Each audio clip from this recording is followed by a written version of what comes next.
स्वागत है आप सभी का एयरपोर्ट पर। और थाईलैंड में अब यहाँ पर हम इमिग्रेशन की जानकारी जानेंगे, वीज़ा की, इसके साथ ही एक्सप्लोर करेंगे Thailand, tourist places, itinerary, budget, visa, SIM card, सब कुछ जानेंगे। इसके साथ बस आप लोग वीडियो में बने रहना।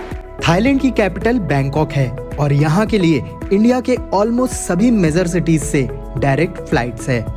दिल्ली से राउंड ट्रिप फ्लाइट लगभग 17 से 22,000, तो मुंबई से 22 से 25,000, कोलकाता से 18 से 22,000, वहीं बेंगलुरु से 20,000, हैदराबाद जैसी सिटीज से भी 20 से 25,000 में आने जाने की फ्लाइट्स मिल जाती है। इंडिया से बैंकॉक पहुंचने में अलग अलग सिटी की डिस्टेंस के अकॉर्डिंग लगभग 2.5 से 5 घंटे तक लगते हैं। बहुत सारे लोग सोच रहे होंगे कि बैंकॉक की तो मैंने पहले भी वीडियो बनाई हुई है, लेकिन अब इन्फॉर्मेशन बदल चुकी है। एग्जाम्पल के तौर पर इमिग्रेशन मेरा क्लियर हो गया है और ये बहुत ही स्मूथ हो चुका है। पहले क्या होता था कि आपको फॉर्म भरना होता था, फ़ोटो चिपकानी होती थी, इवन आपको फ़ीस भी पे करनी पड़ती थी, जो कि अब फ्री हो चुका है पूरा। और वीज़ा ऑन अराइवल है, मतलब आप बस इमिग्रेशन के काउंटर पर आओगे, आपको बस पासपोर्ट दिखाना है, बोर्डिंग पास दिखाना है, दैट्स इट, एंट्री मिल गई तुरंत। 15 से 20 मिनट मात्र लगा, इतने में काम हो गया। हाँ, अपने साथ एकोमोडेशन बुकिंग और रिटर्न फ्लाइट टिकट ज़रूर आप लोग रख लेना। चेकिंग नहीं हुई लेकिन रखना, क्योंकि प्रूफ कभी भी मांग सकते हैं। सोलो ट्रैवलर हैं तो एयरपोर्ट से मेट्रो या बस लेकर होटल तक पहुंचा जा सकता है, लेकिन कपल या फैमिली हैं तो टैक्सी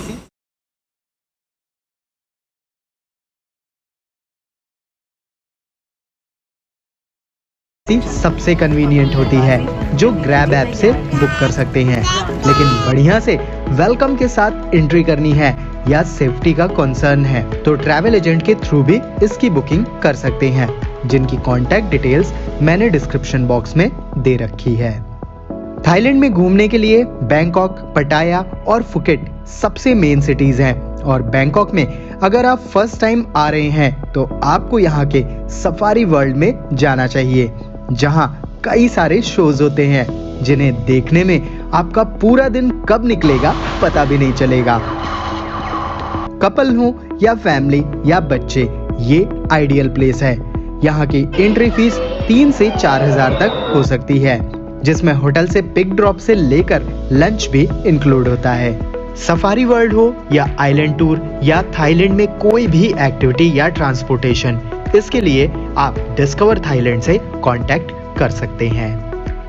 बैंकॉक में ढेरों मॉल्स भी हैं और यहाँ के सियाम पैरागॉन मॉल में आपको सी लाइफ, ओशियन वर्ल्ड और मैडम तुसाद म्यूजियम देखने को मिलता है, जिसकी कॉम्बो टिकट लगभग 3 से 3,500 रुपए की मिलती है, पर ये वर्थफुल एक्सपीरियंस होता है। थाईलैंड में बैंकॉक में होटल की लोकेशन सुखुमवित होनी चाहिए।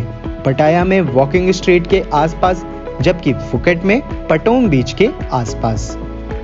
यहाँ होटल आप booking.com, अगोडा या अदर वेबसाइट से बुक कर सकते हैं। बैंकॉक में हॉप ऑन हॉप ऑफ बस से सिटी टूर भी कर सकते हैं, जिसके लिए 2,000 रुपए तक देने पड़ते हैं, जिनमें घुमाते तो 16 पॉइंट हैं, लेकिन इनमें काम के केवल 5 से 6 पॉइंट्स ही होते हैं, जो आप सेल्फ टूर करके ही घूम लेंगे। चॉकलेट विले, ये बिल्कुल यूनिक प्लेस है और ट्रेंडिंग प्लेस है। इंडियंस अभी नहीं अच्छे से छू पाए। प्राइस भी जानेंगे और क्या क्या एक्टिविटीज, क्या क्या चीजें देखने को मिलती। चॉकलेट विले बहुत ही क्यूट सी जगह है, जहां आपको इवनिंग में 4 से 5 बजे तक एंट्री कर लेना चाहिए, क्योंकि इसके बाद ये जगह लाइट से जगमगा जाती है और क्यूट से शोज होते रहते हैं। इसके साथ यहाँ पर रेस्टोरेंट है, तो फूड को एंजॉय करते हुए आप इनका मजा ले सकते हैं। फोटोज क्लिक करवाने के लिए भी ढेरों पॉइंट्स हैं, जो बिल्कुल डिज्नीलैंड, यूनिवर्सल स्टूडियोज या फॉरेन जैसी वाइब। यहाँ की एंट्री फीस भी केवल 400 रुपए के आसपास ही है और 10 साल से कम वाले बच्चों की तो फ्री एंट्री है। अल्टीमेटली बैंकॉक की ये मस्ट विजिट प्लेस है। स्ट्रीट देखने के लिए आपको बैंकॉक से 90 किलोमीटर दूर समुत सोंगखान नाम की जगह पर जाना होता है, जहां आपको प्राइवेट कैब बुक करके जाना होगा, क्योंकि इस हाफ डे ट्रिप में और भी कुछ प्लेसेस हम कवर करने वाले थे। ट्रेन जाती है और वो सामान पूरा हट जाता है, तो वो हम आज देखेंगे। सुबह करीब 11:10 पर आती है और आने के मात्र 2 मिनट पहले यहाँ से लोग मार्केट समेटना शुरू करते हैं। ये केवल ट्रेन स्ट्रीट ही नहीं बल्कि पूरा रेलवे स्टेशन है जिसे माइकलोंग स्टेशन कहते हैं, जहां कुछ प्यारे से कैफेज भी हैं जिनमें जूस ट्राई करना बनता है। ट्रेन वो बिल्कुल क्लोज है भाई, बिल्कुल क्लोज। ओ भाई साहब, हालांकि ये ट्रेन 20 मिनट यहाँ पर रुकती है। पूरी एकदम नेचुरली बनी हुई है, बगल बगल पूरी मार्केट बनाई हुई है, उसमें तरह तरह की चीज़ें मिल रही है। टॉयज ले लो आप, आर्टिफिशियल ज्वेलरी ले लो या फिर कपड़े ले लो, खाने पीने को ढेरों ऑप्शन। बैंकॉक में 2 एयरपोर्ट है, पहला सुवर्णाभूमि, दूसरा डॉन मुआंग। वही फुकेट में भी एयरपोर्ट है। पटाया का एयरपोर्ट बहुत ज्यादा एक्टिव नहीं है। थाईलैंड की पॉपुलेशन लगभग 7 करोड़ है और थाईलैंड का टाइम इंडिया के कंपैरिजन में 1.5 घंटे आगे चलता है। बैंकॉक में पब्लिक ट्रांसपोर्ट के लिए मेट्रो और बस है, जबकि पटाया में शेयरिंग टुक टुक चलती है और फुकेट में भी कुछ ऐसा ही ऑप्शन है। बैंकॉक में स्कूटी रेंटल जैसा कोई ऑप्शन नहीं है, लेकिन फुकेट और पटाया में है। पर इंटरनेशनल ड्राइविंग लाइसेंस के बिना आपको 700 से 800 रुपए पर डे में स्कूटी रेंट पर तो दे देते हैं, पर जब चालान होता है तो 2 से 3 हजार रुपए तक देने पड़ जाते हैं। तो बेहतर है कि टैक्सी या शेयरिंग टुक टुक जैसे ऑप्शन ही चूज करें। अगर आप 3 से 4 लोग हैं तो प्राइवेट टूर करने में बचत है, जिसके लिए आप डिस्कवर थाईलैंड से कनेक्ट कर सकते हैं। थाईलैंड के लोग थाई बोलते हैं, लेकिन यहाँ दुनिया भर से टूरिस्ट आते हैं, तो यहाँ लोग थोड़ी बहुत इंग्लिश भी समझते हैं। लेकिन आपको काम चलाओ इंग्लिश भी आती है तो आपका यहाँ काम तो चल ही जाएगा। थाईलैंड में एयरपोर्ट पर ही आपको सिम कार्ड ले लेना चाहिए, जो अलग अलग डेटा के अकॉर्डिंग अलग अलग प्राइस के साथ मिलता है। हालांकि मार्केट में यही सिम आधे रेट में ही मिल जाता है, जो आप 7-Eleven से ले सकते हैं। थाईलैंड में नाइट लाइफ के लिए बैंकॉक में नाना प्लाजा, सोई काउबॉय और सिलोम सबसे मेन एरियाज हैं, जबकि पटाया में वॉकिंग स्ट्रीट तो फुकेट में बांग्ला मार्केट। ये बड़ी सी शिप रखा गई है जो कि काफ़ी खूबसूरत लगती है, और इसके अलावा थोड़ा और भी कंस्ट्रक्शन वगैरह हो गया है, काफ़ी चेंज हो चुका है। क्रूज पर एंट्री होती है, जिसमें आते ही थोड़ी लग्जरी वाइब तो आ ही जाती है। क्रूज के स्टार्ट होते ही डिनर स्टार्ट हो जाता है, जिसमें वेज ऑप्शन तो थे लेकिन कम।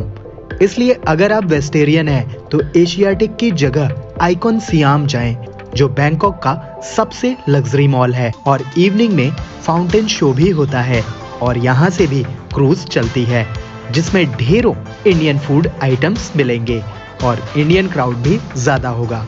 लेकिन एशियाटिक वाली क्रूज पर इंडियन क्राउड काफी कम होता है। उसके लिए आपको 2500 रुपए तक देने पड़ सकते हैं, जबकि आइकॉन सियाम से चलने वाले क्रूज के लिए 1800 से 2000 ही।